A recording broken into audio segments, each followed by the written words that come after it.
और कुछ टीकाकारों ने तो सुख साही न भूली का अर्थ लगाया है कि विपत्तियों से घिर जाने पर न तो तुझे इतनी लंबी गहरी सांसें लेनी चाहिए, अर्थात आहें नहीं भरनी चाहिए, और न सुखदाता परमेश्वर को भूल ही जाना चाहिए। हाय दैव करने के स्थान पर ईश्वर ने जो कुछ दिया है उसके लिए उसे धन्यवाद करना चाहिए और धन्यवाद उसे स्वीकार करना चाहिए। तो इस प्रकार इसमें कभी नियति के साथ समझौता करने का, उसे स्वीकार करने का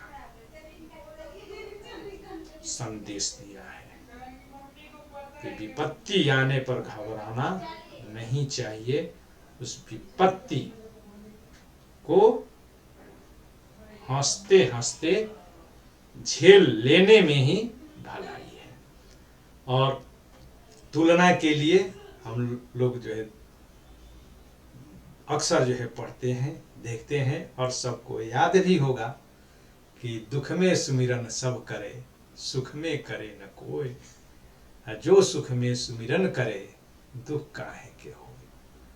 और अलंकार का सवाल, तो इसमें दई और दई का 2 बार जो है प्रयोग हुआ है। शब्द एक ही है और दोनों के अर्थ भी एक ही है, तो इसलिए इसमें इसको पुनरुक्ति प्रकाश अलंकार कहते हैं। यानी कि जब एक ही शब्द का एक ही अर्थ में 2 बार प्रयोग होता है तो उसे पुनरुक्ति प्रकाश अलंकार कहते हैं। और यहाँ पर दई दई यानी कि इसमें एक दई का अर्थ दैव यानी कि ईश्वर है, परमेश्वर है, और दूसरे दई का अर्थ दिया या देना होने के कारण इसमें यमक अलंकार है। और जानते हैं कि एक ही शब्द की 2 बार आवृत्ति हो और अगर उसके 2 अर्थ हों तो उसे यमक अलंकार कहते हैं।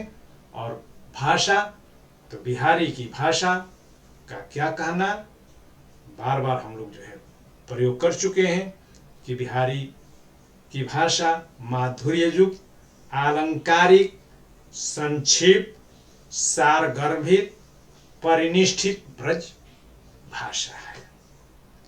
और भाषा